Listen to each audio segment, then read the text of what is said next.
নমস্কার। লেজি নুন Bengali audio story চ্যানেলে আপনারা ধারাবাহিকভাবে শুনছেন মান্যবর লেখক বিমল কর মহাশয়ের একটি রহস্য উপন্যাস জাদুকরের রহস্যময় মৃত্যু। আজ শুনবেন এর দ্বিতীয় পর্ব। কাল বিকেলে আমার এখানে চলে আসবে। কাল রবিবার। কাল তোমাদের ওই জায়গাটায় নিয়ে যাব যাকে বলে ঘটনাস্থল, বুঝলে? পরশু থেকে কাজ। ঘটনাস্থল। কিকিরা যাকে ঘটনাস্থল বলেছিলেন সেই জায়গাটাকে দেখলে মনে হয় এ যেন ঠিক কলকাতা শহর নয়, পুরনো কোনো রেল কলোনি। কলকাতার ঘরবাড়ি পাড়ার সঙ্গে এখানকার মিল কম, অমিলই বেশি। দু চারটে সেকেলে বাড়ি, লোহার নকশা করা রেলিং, খড়খড়ি দেওয়া দরজা জানলা, ইট বার করা ঝুল বারান্দা।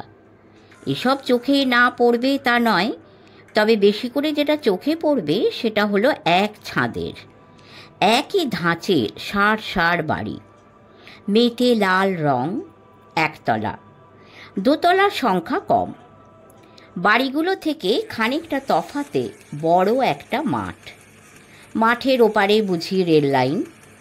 উঁচু পাঁচিলের জন্যে লাইন চোখে পড়ছিল না। তারাপদ আর চন্দন এলাকাটা ভালো করে দেখছিল। এদিকে তাদের আশা হয়ে ওঠেনি। রাস্তাঘাট সাধারণ, মাঝে মাঝে ইট বাঁধানো সেকেলে গলি ঘুঁজিও চোখে পড়ে। এক একটা ছোট কারখানা, দূরে বোধহয় রেল ব্রিজ, খাল। কিকিরা বললেন, ওই বটগাছের পাশ দিয়ে যে রাস্তাটা ওদিকে। চন্দন বলল, জায়গাটা চুপচাপ বলে মনে হচ্ছে। কলকাতার তুলনায় নয়তো চুপচাপ আর কোথায়। তারাপদরও সেই রকম মনে হলো। লোকজনের আসা যাওয়া, ছেলে ছোকরার হইচই, রেডিওর গান, কোনো কিছুই বাদ যায় না। তবে কলকাতা শহরের পাড়াগুলো যেমন গমগম করছে সেরকম গমগমে নয়।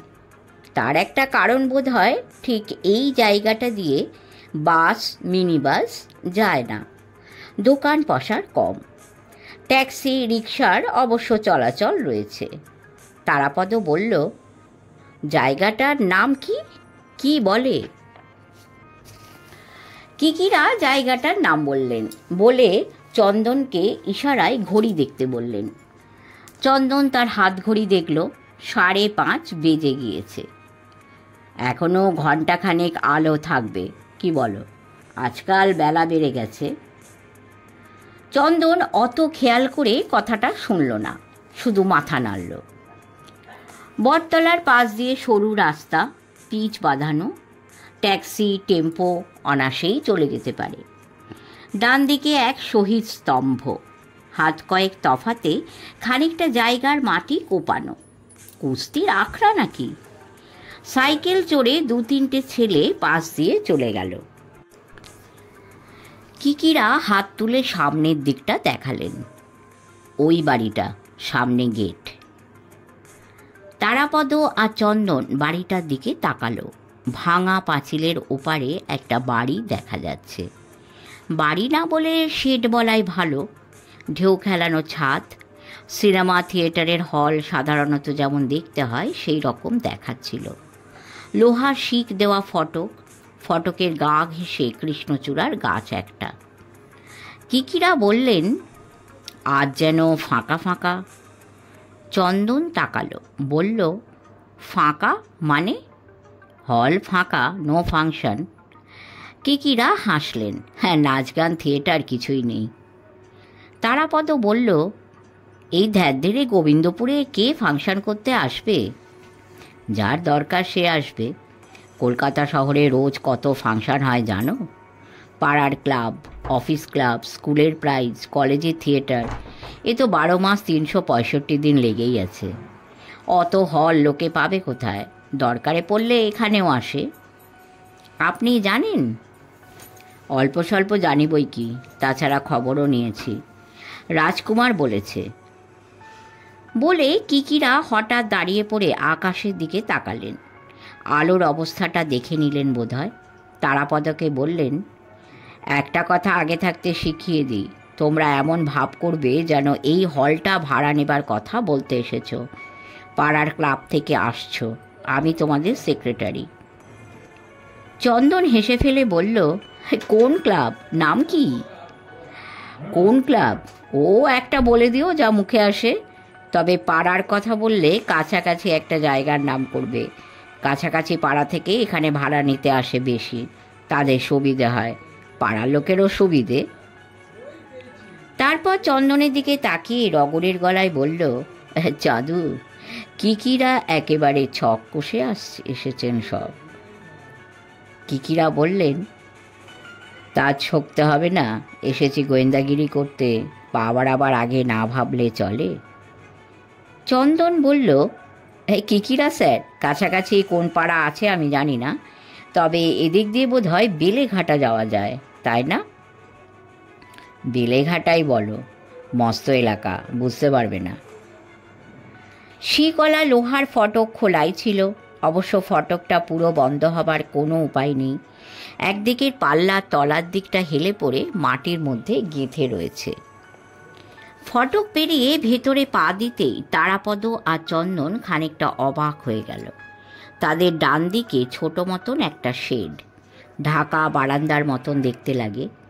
সেখানে কয়েকটা ছেলে দাঁড়িয়ে, একটা বেঞ্চি পাতা রয়েছে বাইরে। ছেলেগুলো গাঁটটা গোঁটটা, চেহারা আর পোশাক দেখলেই বোঝা যায় ওরা এতক্ষণ ব্যায়াম করছিল, এখন বিশ্রাম নিচ্ছে। প্যারালাল বার, রিং, ওজন, আরও কত কি চোখে পড়ছে শেডের তলায়। দুটো বাতি জ্বলছিল। তারাপদ বলল নিচু গলায়, চাঁদু, ফিজিক্যাল কালচার নাকি রে? চন্দন বলল, তাই মনে হচ্ছে, ব্যায়াম সমিতি। কিকিরা বললেন, হাঁ করে দাঁড়িয়ে থেকো না, দাঁড়াও আমি জেনে আসছি। কিকিরা যে কি জানতে গেলেন চন্দনরা বুঝল না। তারা দেখল উনি ছেলেগুলোর কাছে এগিয়ে গেলেন। তারাপদ চারদিক দেখছিল, বাইরে থেকে একেবারেই বোঝা যায় না, ভেতরে এসে দাঁড়ালে অন্যরকম লাগে। পাঁচিল দিয়ে ঘেরা জায়গাটা কম নয়। বাঁ দিকে কয়েকটা খুপড়ি ঘর, লোকজন থাকে। ঘরের সামনে দড়ির খাটিয়া, গামছা শুকোচ্ছে। দেখলে মনে হলো দারোয়ান, জমাদার, এদের থাকার জায়গা ওগুলো। ফটকের পাশে দু চারটে টিনের ছাউনি, চা পান বিড়ির দোকান বসে। শো থাকলে মাঝ মধ্যিখানে হল। সামনের দিকে কোনো দরজা নেই। হলে ঢোকার দরজা বোধহয় দুপাশে, ডাইনে বাঁয়ে। সামনে শুধু কাঠের এক চৌখুপি, টিকিট বিক্রির ঘর। চন্দন বলল, এই তারা, ব্যাপারটা কেমন দাঁড়াচ্ছে বলতো? কোন ব্যাপার? এই গোয়েন্দাগিরি।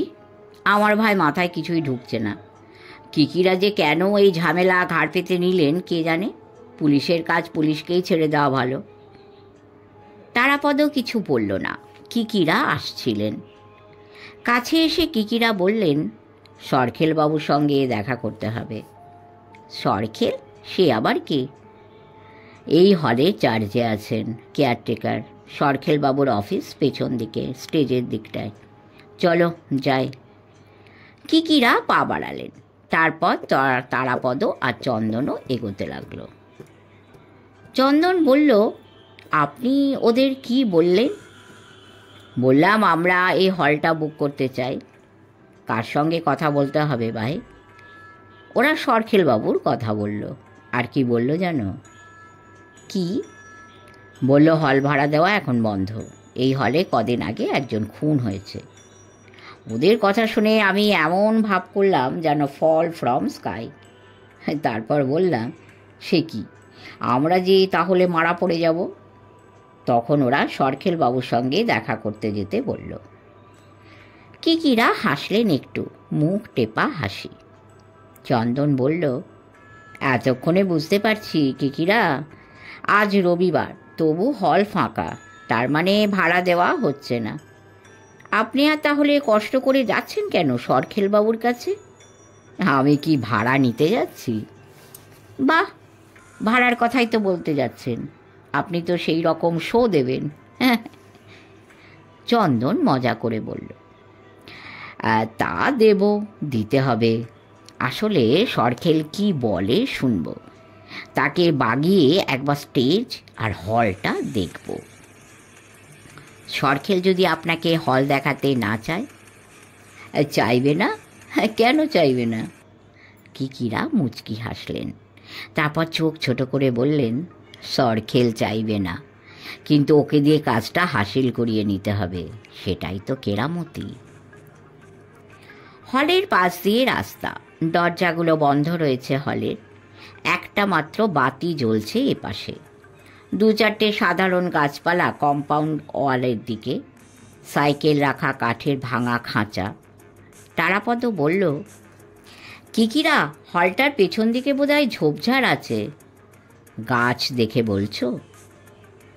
মস্ত একটা নিম গাছের মাথা দেখা যাচ্ছিল পিছন দিকে, অন্ধকার মতন দেখাচ্ছে ওপাশটায়। আলো মরে এসেছে, ছায়া নেমে গিয়েছে গাঢ় হয়ে। তারাপদ বলল, গন্ধ পাচ্ছেন না? ঝোপ জঙ্গলের গন্ধ। কিকিরা মাথা নাড়লেন। 10-15 হাতের একটা ঘর, বাতি জ্বলছিল। সমস্ত ঘরটা অগোছালো, নোংরা।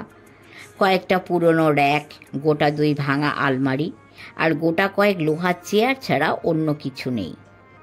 সরখেল টেবিলে বসে কাজ করছিলেন। বিড়ির গন্ধে ঘর একেবারে ভরা। কিকিরা দরজার বাইরে থেকে কাশলেন। কে? সরখেল দরজার দিকে তাকালেন। আমরা একবার আসবো স্যার। কি দরকার? জরুরি দরকারই এসেছি স্যার, আপনি তো সরখেল বাবু। আসুন। ভেতরে এলেন কিকিরা, চন্দন আর তারাপদ পিছনে। নমস্কার স্যার।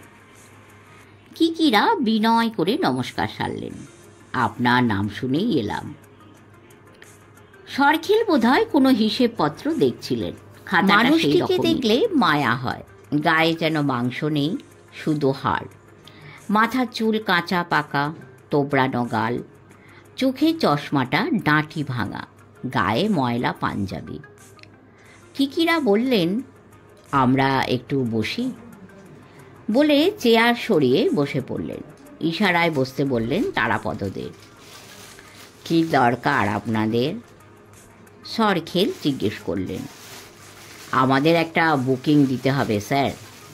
কিকিরা বললেন। বুকিং? কিসের বুকিং? এই হলটা আমাদের একদিন চাই। হল ভাড়া? সরখেল চশমাটা কপালের ওপর তুলে নিলেন।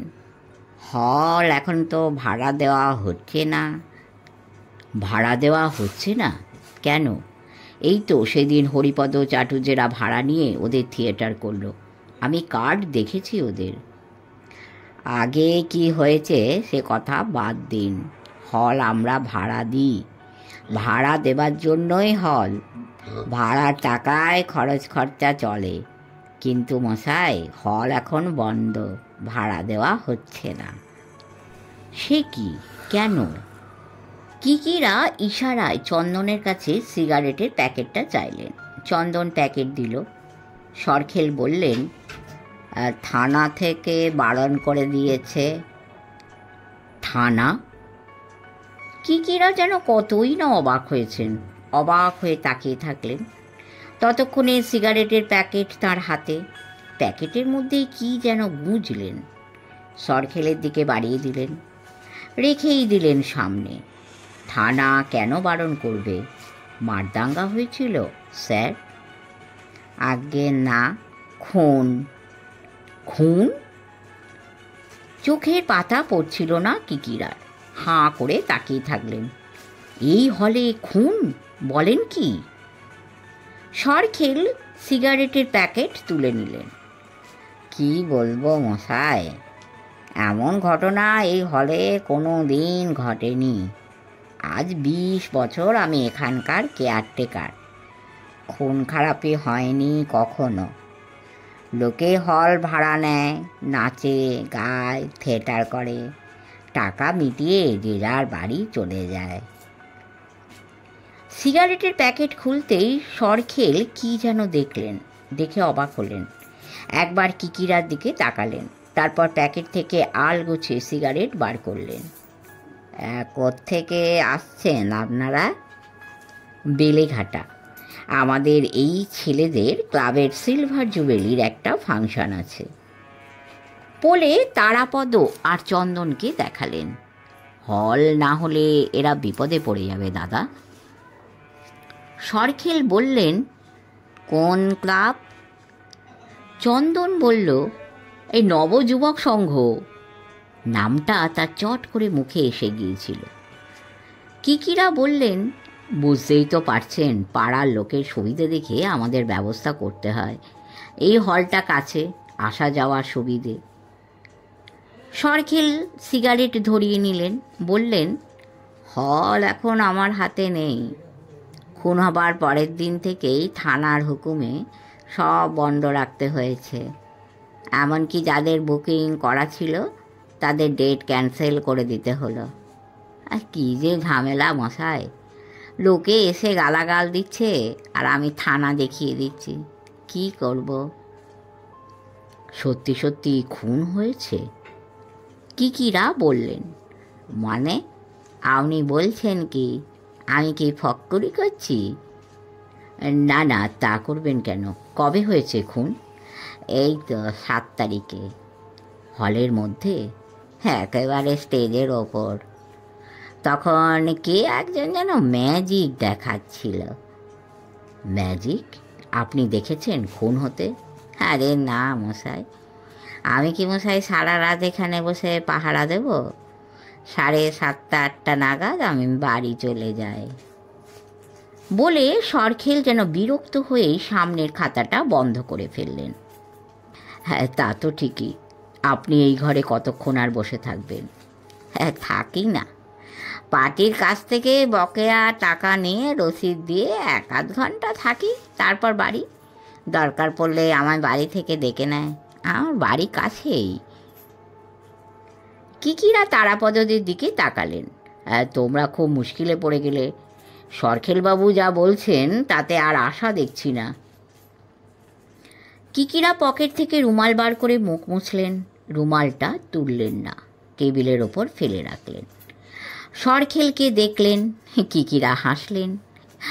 বড় নিরাশ হলাম স্যার, বুঝতেই পারছেন, একটু বিপদেও পড়ে গেলাম। সরখেল কি মনে করে বললেন, আপনাদের ফাংশন কবে? তা দেরি আছে কদিন, এ মাসের শেষাশেষি। হল পাওয়া যাবে? এ মাসের শেষাশেষি? হ্যাঁ, তাই বলুন। তাহলে হয়ে যেতেও পারে।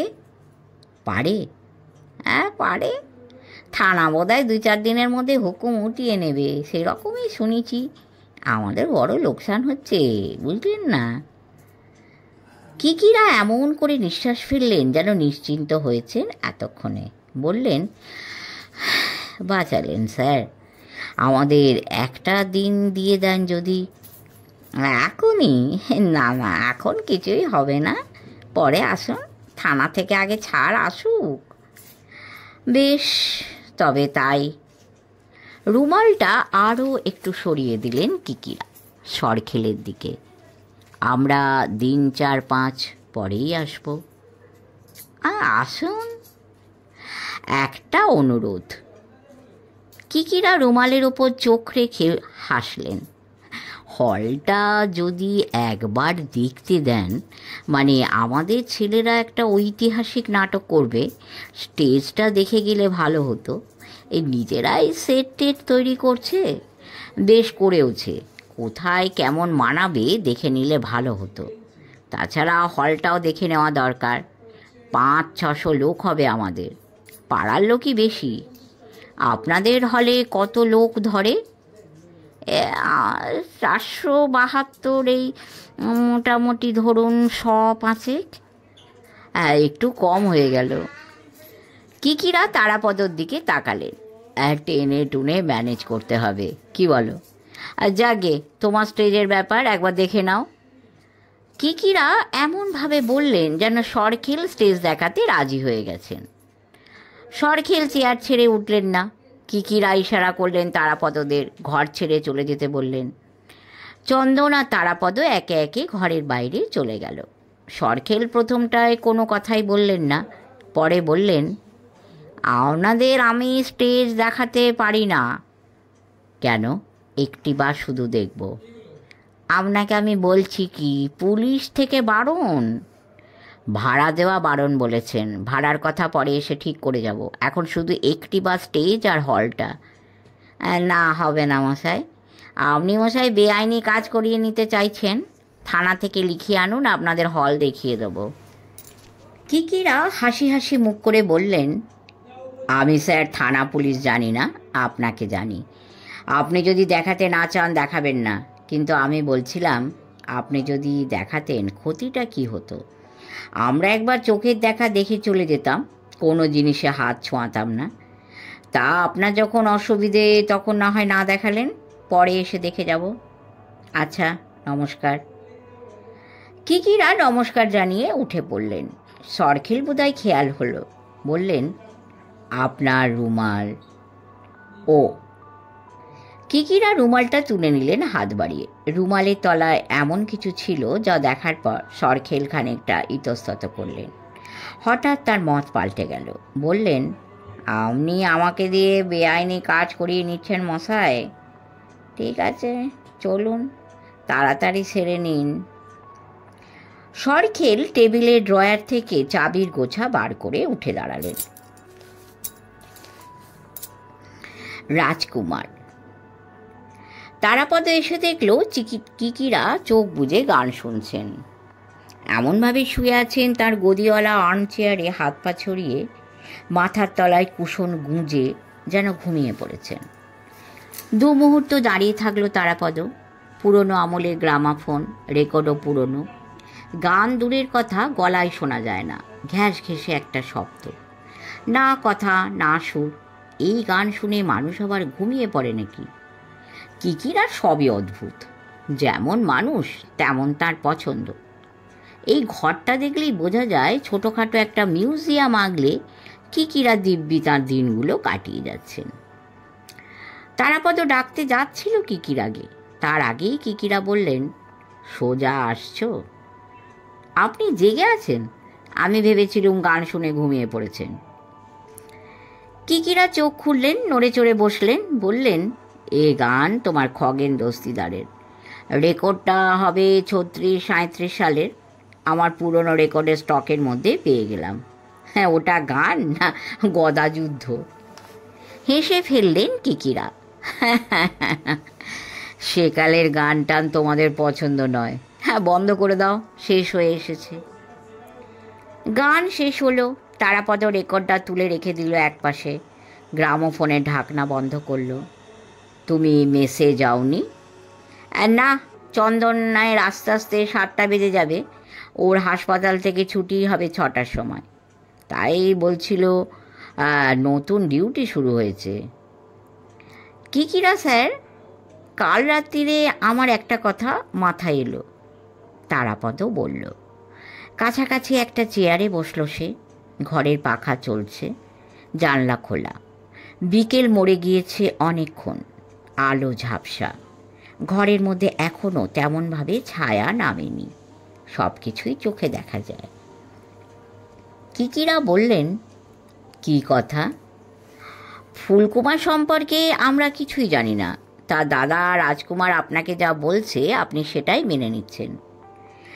মেনে নিচ্ছি মানে শুনছি, না শুনে উপায় কি? রাজকুমার যদি আমার কাছে এসে তার ভাইয়ের কথা না বলতো কিছুই জানতে পারতাম না। রাজকুমারকে আপনি বিশ্বাস করেন? এ কথা কেন বলছো? না, ধরুন এর মধ্যে যদি রাজকুমারের কোনো হাত থাকে। আমার মনে হয় না। রাজকুমারের হাত থাকলে সে আমার কাছে আসতো না, আর সে না এলে আমি ফুলকুমারের কথা কিছুই জানতে পারতাম না। তারাপদ সামান্য চুপ করে থাকল। রাজকুমারকে আপনি অনেক দিন চেনেন? তা চিনি। 10-12 বছর আগে ওর সঙ্গে আমার দেখাশোনা খুবই হতো। আমি তখন বিডন স্কোয়ারের এই দিকটায় থাকতাম। রাজকুমার আমাদের পাড়ায় একটা ছোট বাড়ি ভাড়া করে কারখানা খুলেছিল।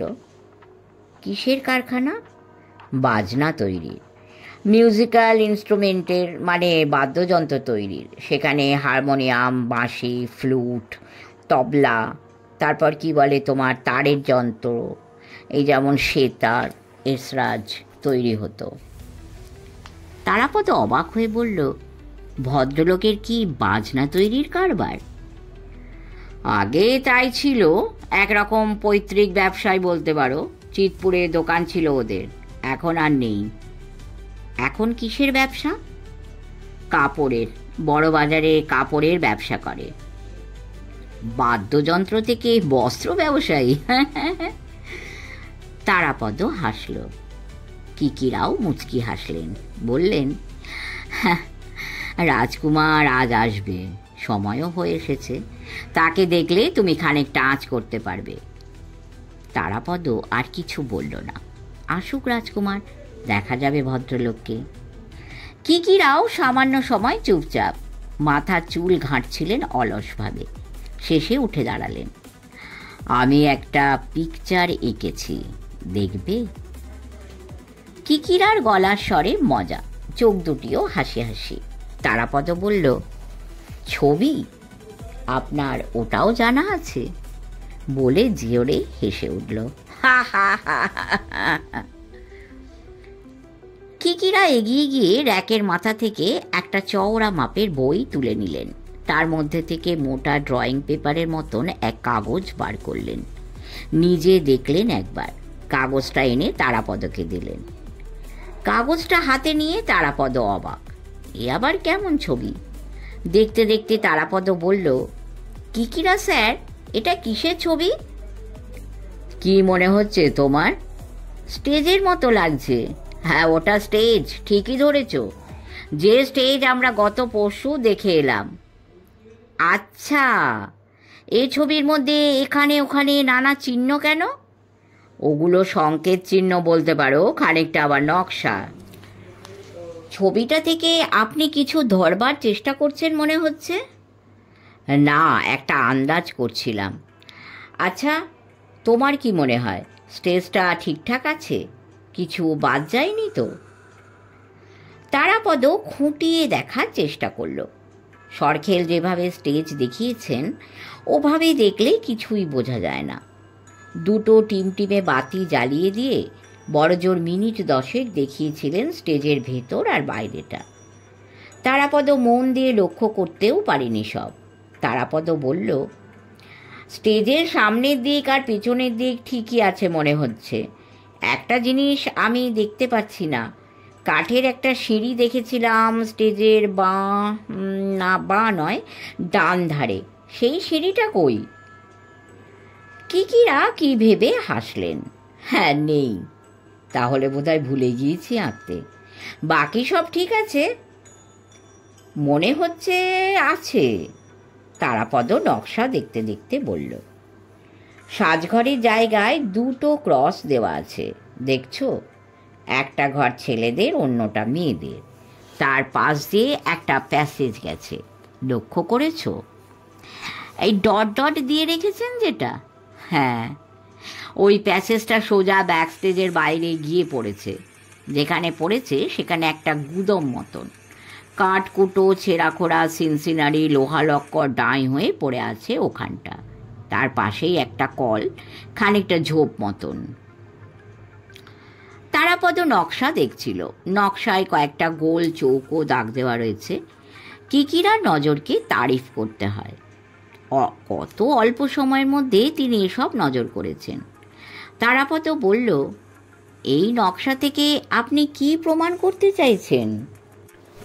প্রমাণ করতে চাইছি না কিছু, এখন অন্তত নয়, তবে ভাবছি। কি ভাবছেন?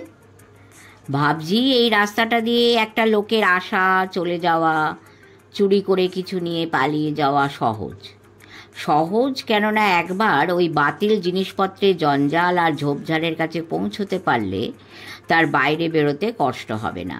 ওখানকার পাঁচিলটা ভাঙা, কম্পাউন্ড ওয়ালের ওপারেই সরু রাস্তা, রাস্তাটা ঘুরে গিয়ে বড় রাস্তায় পড়েছে।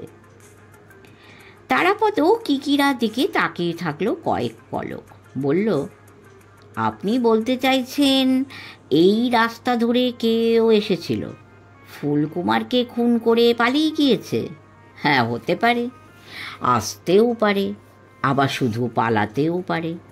ভুতুড়ে হারমোনিয়ামটাও এই রাস্তা দিয়ে পাচার হয়ে যেতে পারে। তুমি কি বলো? তারাপদ কিছু বলার আগেই বগলা তাকে ডাকল। নকশা রেখে দিয়ে তারাপদ বলল, আমি আসছি, চোখে মুখে জল দিয়ে আসি। বগলা দা খাবার তৈরি করেছে, বড় খিদে পেয়ে গিয়েছে আমার, বলে উঠে পড়ল। কিকিরার ঘর বাড়িকে ওরা আর অন্যের বলে মনে করে না। কিকিরা নকশাটা তুলে নিয়ে দেখতে লাগলেন। ঘরে আলো জ্বালাবার মুখেই রাজকুমার এসে হাজির। কিকিরা আর তারাপদ কথা বলছে। রাজকুমার এলেন। তারাপদকে দেখে রাজকুমার থমকে দাঁড়িয়ে পড়লেন। মুখ দেখে মনে হলো খুশি হলেন না। কিকিরা হেসে বললেন, ঘাবড়াবেন না, এরা আমার চেলা, আমি এদের সোলজার বলি। এর নাম তারাপদ, আর একজন এখনো এসে পৌঁছয়নি, তার নাম চন্দন, সে ডাক্তার। তারাপদও নমস্কার করল। রাজকুমারও নমস্কার করে ঘরের অন্য পাশে গিয়ে দাঁড়ালেন। ভদ্রলোককে দেখছিল তারাপদ। লম্বা চওড়া চেহারা, শক্ত গড়ন, গায়ের রং ফর্সাই ছিল, বয়সে খানিকটা যেন তামাটে হয়ে গিয়েছেন। মুখের গড়ন দেখে বোঝা যায় ঠিক বাঙালি নন, তবে সাজে পোশাকে একেবারে বাঙালি। পরনে ধুতি, গায়ে পাঞ্জাবি, মাথার চুল সিঁথি করে আঁচড়ানো, চোখে চশমা, কপালের একপাশে একটা কাটা দাগ, চোখ দুটিতে দুশ্চিন্তা আর উদ্বেগে ছাপ রয়েছে। জামা কাপড়গুলো ধোপ দুরস্ত নয়, সবই কেমন যেন একটা বিষণ্ণ লাগে। রাজকুমারের হাতে একটা বড় মতন খাম ছিল। উনি বসলেন একপাশে। কিকিরা বললেন, আমরা পরশুদিন জায়গাটা দেখে এসেছি কুমারবাবু। রাজকুমার খুশি হলেন। হ্যাঁ, আপনি যাবেন বলেছিলেন। তারাপদ লক্ষ্য করল রাজকুমারের বাংলা উচ্চারণে দোষ প্রায় নেই, বোঝাই যায় না উনি বাঙালি নন। কলকাতায় থাকতে থাকতে জিভ রপ্ত হয়ে গিয়েছে। কিকিরা বললেন, হলটার যিনি কেয়ারটেকার সরখেলবাবু, তাকে বাঁক মানাতে তেমন অসুবিধা হয়নি, তবে হল এখন বন্ধ। জায়গাটা কেমন দেখলেন? রাজকুমার বললেন, খুন খারাপি করে গা ঢাকা দেবার মতো জায়গা, ফাঁকা চুপচাপ, একদিকে রেল লাইনের সাইডিং, অন্যদিকে খাঁ খাঁ। কিকিরা হাসলেন। রাজকুমার বললেন, আপনার কথা মতো আমি জিনিসগুলো এনেছি, বলে খামটা দেখালেন। কিকিরা হাত বাড়ালেন। ফুলকুমার কবে থেকে ম্যাজিক দেখাচ্ছে রাজকুমার বাবু? 5-6 সাল, আপনাকে সেদিন বলেছে রায়বাবু। তারাপদ বুঝতে পারল কিকিরাকে রাজকুমার রায়বাবু বললে। দু একটা চলতি হিন্দিও শব্দ বেরিয়ে আসে। বলেছেন, সব কথা খেয়াল রাখতে পারি না। হাসির মুখ করলেন কিকিরা। তাছাড়া বারবার শুনলে ফাঁকগুলো ধরা পড়ে। কিকিরা তারাপদর দিকে তাকালেন। কাগজ কলম নেবে নাকি? 2-4টে নোট থাকা ভালো, 5 রকম ভাবতে ভাবতে এটা ওটা মিস করে যায়। তারাপদ উঠল। সামনের টেবিলে 7-17 জিনিস পড়ে আছে, কাগজ কলম, ডায়েরি, পাঁজি, সেলোটেপ, কাঁচি, হজমি বুড়ির শেষি, কিছুই বাদ যায়নি। কাগজ আর ডটপেন নিয়ে ফিরে এসে নিজের জায়গায় বসল তারাপদ। কিকিরা রাজকুমারকে বললেন, আমি কি জিজ্ঞেস করছি তা নিয়ে আপনি মাথা ঘামাবেন না। যা জানেন, যতটা জানেন বলবেন, না জানলে বলবেন না। আপনি বলছেন ফুলকুমার ম্যাজিক দেখাচ্ছে মাত্র 5-6 বছর। রাজকুমার ঘাড় নাড়লেন। শেষ হলো 2য় পর্ব। 3য় পর্ব খুব শিগগির দেওয়ার চেষ্টা করব। সকলে ভালো থাকবেন, সাবস্ক্রাইব করবেন, লাইক করবেন, আমাদের পাশে থাকবেন, কমেন্ট করবেন। পরম করুণাময়ের কৃপায় সকলেই ভালো থাকবেন। নমস্কার।